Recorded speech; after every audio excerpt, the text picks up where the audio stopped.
Africa is the name. Welcome to Young Profesh.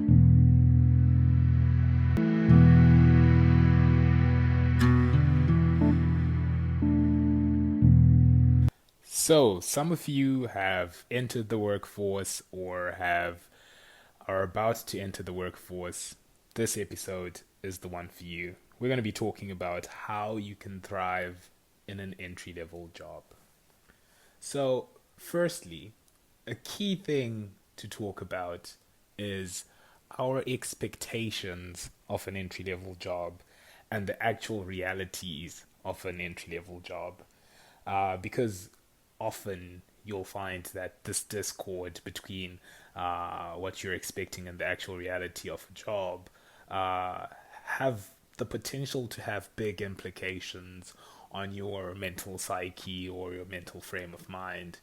Would most likely influence you forming the foundation or building the career that you're hoping going forward.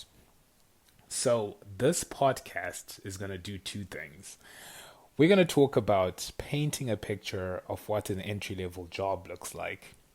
And then, secondly, I'm going to delve a little bit deeper, right? Because, to the more juicy stuff. How can you practically thrive in an entry level job?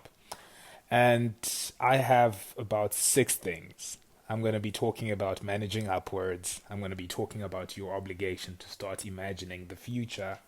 I'm going to be talking about learning. I'm going to be talking about networking at work. I'm going to be talking about being team conscious. And lastly, about attitude and communication and why that's important. Okay, so what is an entry level job?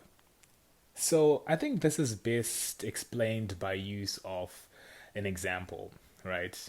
Let's just go back to way back when I started my very first year in university. My parents had dropped me off in a different country, and it was up to me to learn the different cultures, learn which way to walk to class. I was one of those you had to ask for directions all the time. It actually made me feel a little bit dumb, right? Because you don't know anything. You just need to ask and ask and ask. And often entry level jobs are exactly that. You're probably doing amazing at uni in terms of academic work. But the true reality is that what you do at university and the actual practical job you do at work are pretty far apart. For example, when I was in university, I used to write exams using pen and paper. Every exam, most exams were like that, with the exception of a few computer-based exams. In the real world, at work, you only use computers, you only use software programs, often particularly designed for your organization. Everything's computerized, and that's just the beginning of the many differences that you'll encounter. Practical work and organized learning through universities needs to come closer together, but that's probably an episode for another day. But anyway, you won't know much. So, given this characterization of your lack of knowledge, your lack of experience, how can you possibly thrive in an entry level job? You'll find that in your entry level job, you'll have no control over who manages you or who supervises you. And sometimes you're lucky you have a great boss. Sometimes you're not lucky, you have a horrible boss. Luckily, this technique works whether your boss is amazing or is not, and is very critical to how you personally manage your performance management feedback. So, the very first thing you need to do as you start on a job is to meet with the person you're working under, get the job allocation. This is what I'm going to be doing. Understand what you're going to be doing. And most importantly, ask what are the expectations from your manager with regards to the work you're about to do. It is critical for what's expected from you be crystal clear from day one. This is important because you'll find later, as you do performance feedback 3 months or 6 months down the line, you might get feedback that you don't agree with. And you probably think, but was I supposed to be doing that? That is probably a result of not setting the expectations of the things that are required from you from the very beginning. So, from the very beginning, establish what the expectation is, when you're supposed to be finished by certain tasks, or how much time is expected. Because you're new on the job, it's an entry level job, so you don't actually know what's expected from you. If you're maybe a senior on a job as a manager, I'll expect you to know a little bit better to gauge your time. Like this task will take me this amount of time. But at an entry level job, you have no idea. So establishing those expectations from the get go also blurs out the possibility of your performance appraisal being more of a likability contest, because that tends to happen, right? If you're likable or if you're not as likable as the other person, you tend to get a more positive rating or a less positive rating. I think that's just human nature. Humans in their very nature tend to have things like favorites or people that they like better. But if you had an expectations meeting, you can actually gauge your performance against a set metric because you have established an actual quantifiable metric to which you will be measuring your performance. And that becomes a powerful tool when you're doing your performance appraisal with wherever you're working on. And lastly, just to remember that expectation management is iterative, meaning you're supposed to do it consistently, maybe like at the beginning of every week, because often what happens is that work is dynamic, pressure changes, the workload increases, so the expectations that were set at the beginning are also subject to change. So you can't use that as an excuse for, oh, these were the expectations you set for me. No, you're supposed to constantly check in and ensure that your expectations still align with what the team needs from you. So the second tip is what I like to call the "what have I learned" technique. You'll find that organizations have a vested interest in you progressing and becoming a better worker. That goes without saying. They have invested in you by hiring you without any knowledge. They've already taken a risk on you, so it's in their best interests to ensure that you progress. That being said, you're still at the bottom of the food chain. You're at the bottom of the corporate ladder. And as much as the organization wants you to learn, all those mundane, boring tasks that top level managers and seniors and supervisors don't want to do are more likely going to be done by you. It's just a fact. It's just how it is. You will find that even though you do some interesting work, you also have a lot of work that's super mundane, super repetitive. You feel like you're not making an impact. You're not involved at a strategic level. You just feel like a cog in the wheel and you do not see the bigger picture. So how do you combat this? Because this also has an implication on your mental state of mind, which could affect your performance at your entry-level job. What I do is I have a little book that I go to work with that I write every day. At the end of the day, what have I learned? You don't need to write in a book, but I think what I'm trying to encourage is the process of self-introspection. In the process of this mundane task, have I learned anything? Have I managed to extract something that could be useful going forward in the future? I found that in the most mundane tasks that I've been involved in, I've always learned something, either how to be a better teammate, how to manage teams better, how to communicate better, how to manage upwards. All of these learnings actually happened while doing the most mundane and repetitive tasks. So I think it's very important to be very cognizant of any potential learnings that you might have in something that you think is actually giving you no value. It probably is. And that sort of mental shift could be extremely helpful for you going forward. The third thing is networking at work. I think it's extremely important for you to realize that when it comes to corporate or any organization you're working in, often career progression is ultimately built on the back of relationships. And even though you might be the hardest worker in the room, the fact of the matter is the person that's has the power to progress your career is probably not seeing that hard work because they just don't know you as a person. You don't have that connection. He's more likely to see maybe his mentee that's working like crazy hours and showing her worth than someone that they don't actually have a relationship with. It's just human nature. So how do you combat that? How do you network effectively at your workplace? The first thing is you have to do something more than just your job. I know work can be extremely difficult. You're already pushing long hours, but it is critical that you be involved in something other than work.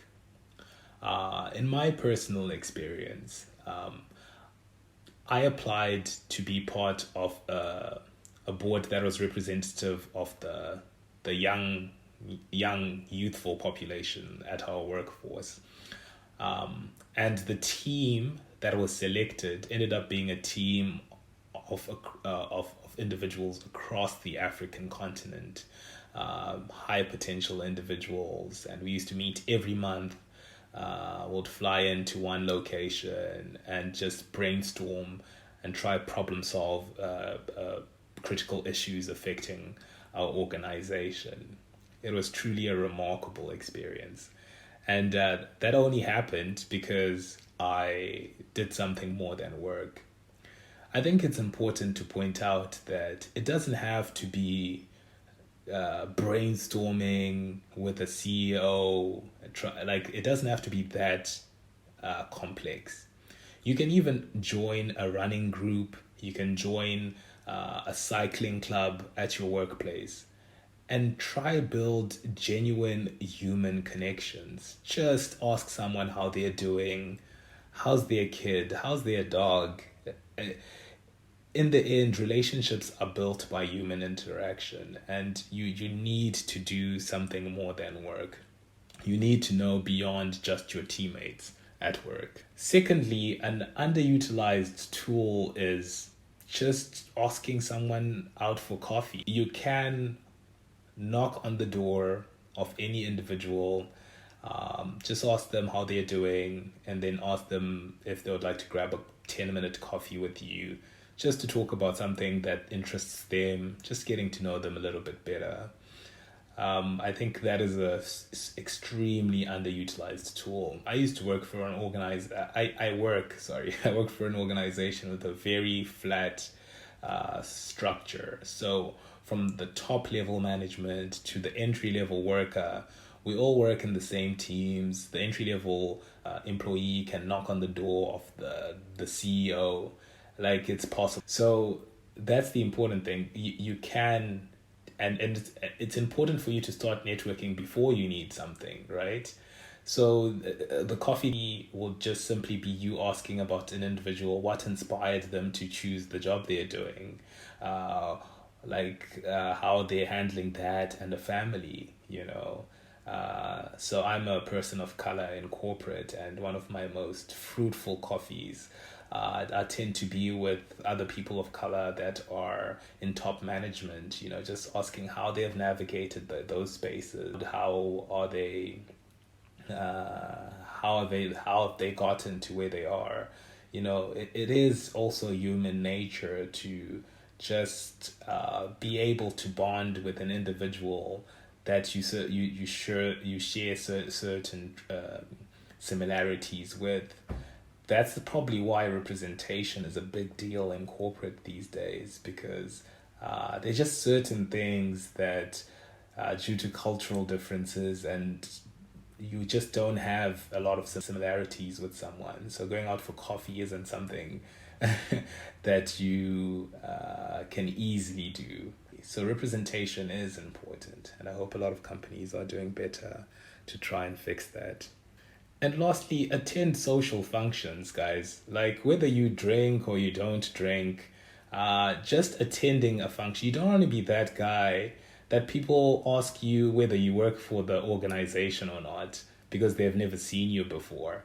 Because if you're just coming to work and working with your team, the only people who know you at work are your teammates. So everybody else doesn't know you. So if you can attend a work, after work drinks, attend Friday drinks, so that at least your face is familiar to the people that are part of your organization. I think that is super critical. It'll help you on on your coffee run, your coffee quest. You can't just knock on a door on an individual you haven't even just said hi to, and what better place to say hi to a higher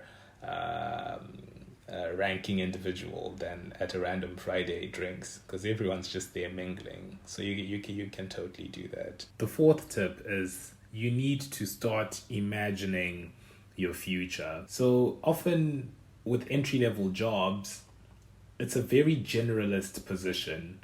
You aren't a specialist, you dabble in pretty much everything and anything. But that allows you to identify things that you are more interested in than others. I think this identification of interests, you shouldn't only limit it to work as well. Read widely, network widely, identify the things that stimulate you, that excite you, because those are the type of things that you would really want to build a career on. So start imagining what your future is going to look like. In my personal experience, I was very interested in the development of Africa and ensuring that I make an impact in Africa. And I thought the space I could do that in, after reading posts from the African Development Bank and the World Bank, that apparently infrastructure was a big focus in Africa, and things like energy infrastructure, provision of electricity was such a big deal. And I was like, this is very interesting, and I would love to be involved in something like this in the future. I remember it was probably like in my first year, in my first year in corporate, and I was like, how exactly could I possibly get into that? And then I discovered a master's degree program in development finance that spoke to that. And I was like, sometime in the future I'll be able to pivot into this field of infrastructure finance, and this master's is gonna be the tool that I'll use. So I studied a master's that technically didn't have any direct correlation with what my entry level job was about. And I think only later now I'm more qualified to be able to make that pivot into the space that I want to be in. And I think that's very important, that you can't wait for the future to make decisions that impact the future. The decisions that impact your future once you arrive there are the decisions you made 2 or 3 years ago. The same is true for careers. You need to identify what you're interested in and ask yourself, do you need to study further? Because studying further is a year, 2 years. You can't make that decision in the future. That decision has to be made now. So constantly trying to imagine what your future looks like. What is that future job going to look like? What do you need to study to get there? Who do you need to speak to? Which type of contacts do you need to start making? Whether it's within your current organization and job, You might see a division that you're interested in. Start making contacts in those divisions. Your future might be climbing the ladder from your entry level job straight to the top in that same division. So you also need to envision that and start asking yourself, what do you need to be doing in this job to reach that goal? And because we exist in such a multicultural space, I think it's very important for you to communicate a lot more clearly. It is unfortunate, but I think the best way to battle with issues like people not understanding your attitude or thinking that you don't have a positive attitude when you, in actual fact, do, and you're working your ass off every day, every night. As I told you, corporate is a lot about perceptions. And I think when you communicate a bit more consistently, maybe even telling your manager how you feel, how the week is going, and stuff like that, it could help manage those perceptions a little bit better. And lastly, the final tip for succeeding in your entry level job will have to be remembering to be team conscious. You remember in university when we constantly moaned about group work and how your group is always letting you down.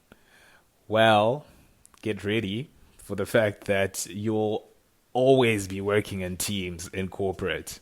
Well, except for some jobs, obviously, but in most cases, you're part of a team.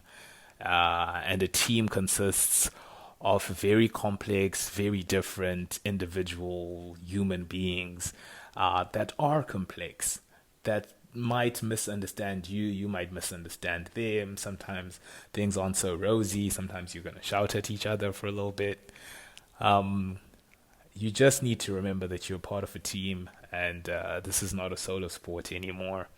Another thing university doesn't do as well to prepare you for, because I remember just writing my exam by myself, my mark affecting me, only me. Then I get into corporate, and all of a sudden, even my performance is impacted by the team I'm part of. And that is a big adjustment. So be team conscious, and that will only serve to do you well going forward. All right, so just a quick recap. I've painted a picture of what an entry level job looks like, talked about how to manage upwards, how to start imagining your future, how to look at learning differently, how to network at work, attitude and communication, and how to be team conscious. Thanks so much for joining me today. I just wanted to say we've just recently launched a Twitter page, an Instagram handle. Do follow us, YP_Africa, Young Professional Africa, and look forward to engaging with you a lot more directly, a lot more on topical issues. I know right now a lot of us are probably in lockdown due to this COVID-19 crisis. I'm in day 5 of isolation because I recently traveled abroad, and it's driving me crazy because I'm alone. But together, this too shall pass. Stay safe, and goodbye. Thanks so much for joining me today. If you enjoyed the content, please subscribe. This is Jonathan Ruwanika signing out.